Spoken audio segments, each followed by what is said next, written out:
বন্ধু বান্ধৱীসকল বহুতে ভাবি আছিল আসাম পুলিচৰ ফালৰ পৰা 4000কৈ পদ মুকলি হ'ব বা তাতকৈ দুটা তিনিটা অধিক পদ মুকলি হ'ব। বন্ধু বান্ধৱীসকল আপোনালোকে যিমান পাৰে ভিডিঅ'টো শ্বেয়াৰ কৰিব, নতুবা যিসকলে ভাবি আছিল যে 4000 মান পদ মুকলি হ'ব বুলি তেওঁলোকৰ বাবে শ্বেয়াৰ কৰিব নাপাহৰিব। হয় বন্ধু বান্ধৱীসকল, আপোনালোকে নিশ্চয় ইয়াৰ আগত মই এটা ভিডিঅ' আপলোড কৰিছিলোঁ এই চেনেলটোতে। যদি চেনেলটোত গৈ পিনি আপোনালোকে চোৱা নাই তেতিয়াহ'লে বাৰু এই ভিডিঅ'টোতে মই আপোনালোকক সবিশেষ দি দিম। ডক্টৰ হিমন্ত বিশ্ব শৰ্মা ছাৰে কি কৈছিল সবিশেষ চাই ল'ব পাৰিব।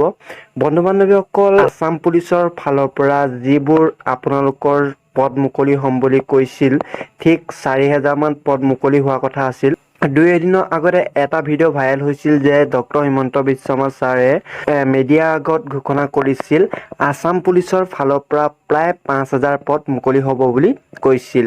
এই মাহত প্ৰায় 5000 নতুনকৈ পুলিচ বিভাগত আৰু সেই ধৰণে আন পাৱাৰ ডিপাৰ্টমেণ্টত প্ৰায় 3000, এই ধৰণে আৰু 20-22,000 চাকৰিৰ আমি নিযুক্তি প্ৰক্ৰিয়া আমি আৰম্ভ কৰিম।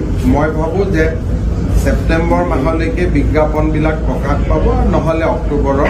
বন্ধু বান্ধৱীসকল নিশ্চয় ভিডিঅ'টো চালে মুঠ আপোনালোকৰ 4000তকৈ অধিক পদ মুকলি হ'ব পাৰে, কাৰণ ডক্টৰ হিমন্ত বিশ্ব শৰ্মা ছাৰে নিশ্চয় মিডিয়াৰ আগত ক'লে 5000 মান পদ মুকলি হ'ব বুলি আসাম পুলিচত। বন্ধু বান্ধৱীসকল ভিডিঅ'টো কেনেকৈ পালে আপোনালোকে জনাব নাপাহৰিব ভিডিঅ'টোৰ তলত কমেণ্ট বক্সত গৈ কমেণ্ট কৰি।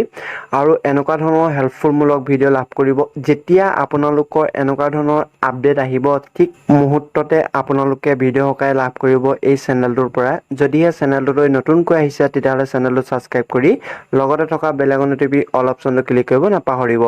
ধন্যবাদ।